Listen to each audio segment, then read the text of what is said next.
So I've suffered from genital mutilation, which is circumcision, which is a common practice. And where I've previously said, yeah, I've suffered genital mutilation and said what it is, circumcision, people have laughed at me. How come? Oh, because it's common practice. It's normal in many parts of the world.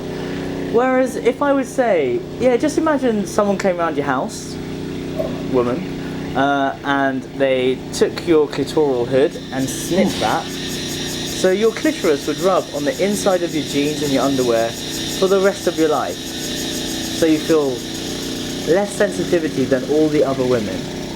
Would you feel like a whole human being?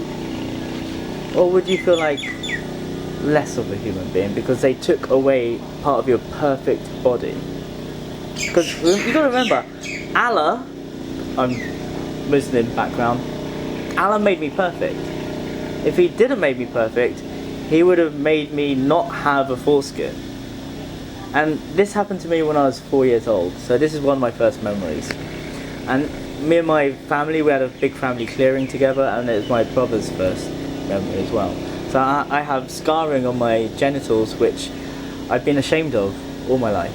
Like, I made sure I didn't have sex like the normal conventional people, like getting pissed, going to a party and having sex. I waited until I fell in love with someone, Ellie Hooper, still love you.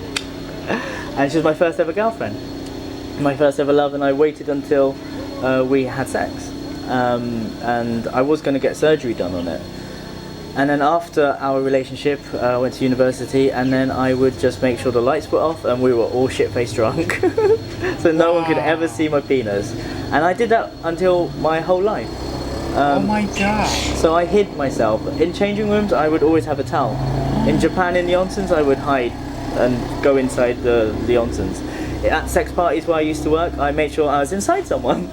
And then I'd be inside someone else, and no one could see anything. It was only until I discovered Tantra did I understand what happened to me fully. And I learned to love my lingam. And this was done in the most outrageous way. So I went to one of the biggest sex cults. I love a good sex cult, by the way. Agama's one of them, apparently. It's not, it's just a yoga school.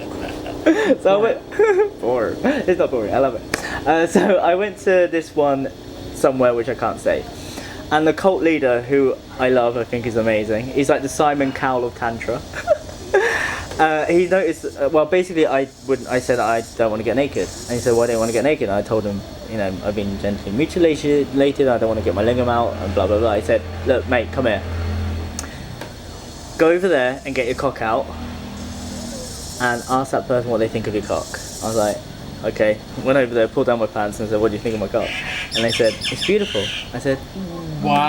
Nice. And he said, now ask every single person. There were 60 people in this room. So I went around, shuffling around with my trousers, with my lingam and going, what do you think of my lingam? And all of them said it was beautiful. And I was like, fuck. What I never knew this. Man. How old were you? I was 34. 34, exactly 30 years. Yes. Of suffering. Of course. Oh my goodness. And at the end, the cult leader said, look, I'm circumcised too. And he got his cock out. And he had the 3 same scars as me. I said, we're like dick twins. And we high-fived each other with our dicks. And ever since then, I've learnt to love my lingam, which means I love myself. Which also means people just want to put my lingam in their mouths all the time. It's crazy how that clearing of that blockage inside of me allowed me to have way more sex. Because I learned to accept myself. And people now always compliment my lingam.